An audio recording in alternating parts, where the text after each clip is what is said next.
Let's talk about creating our Australian Aboriginal dot paintings. When we finish, we'll have a painting that looks a little something like this.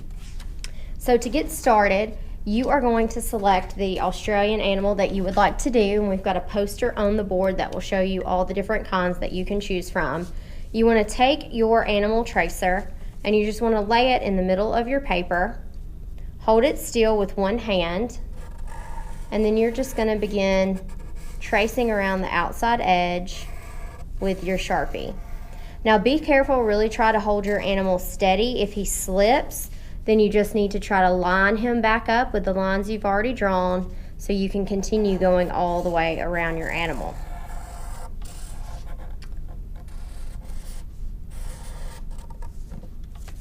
All right, after that, we need to divide our paper up into a few different sections. So what we're gonna do, we're gonna just go around our animal and we're gonna draw 6 lines that go from our animal to the outside edge of our paper, just in different spots.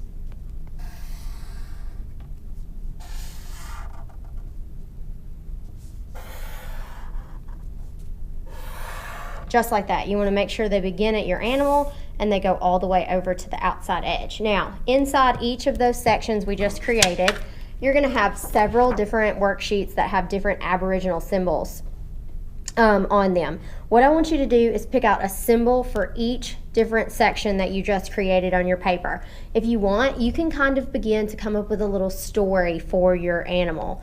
So you can look at this and you can just select the different ones you want to use. And I'm just going to go through and add some different symbols to my drawing.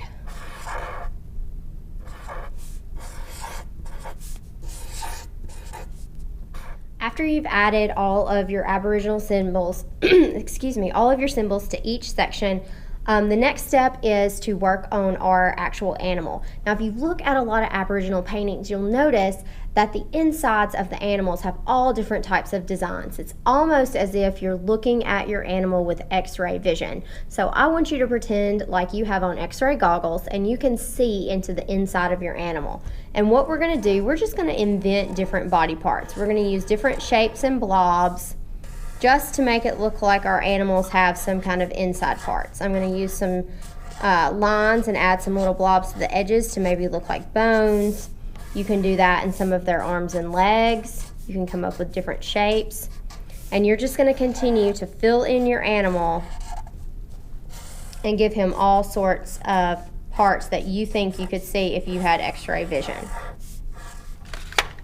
Our next step is to add color to our painting. We want to color in our Aboriginal animal so that he is completely filled in. We don't want to see any of the brown paper on our animal. We also want to color in all of the symbols on our in the different sections that we drew.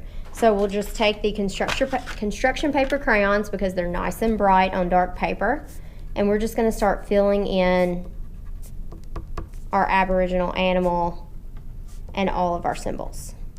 I am just finishing up on getting my Aboriginal animal and all of my symbols colored in, and as you can see, I've tried to be really careful. I've tried to stay inside my Sharpie lines.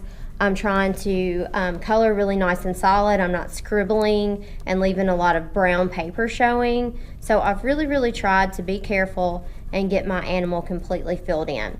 So once you finish, you should have something that looks a little bit like this, where you've got your animal filled in, you've got all of your X-ray vision parts filled in, and you have colored all of your symbols.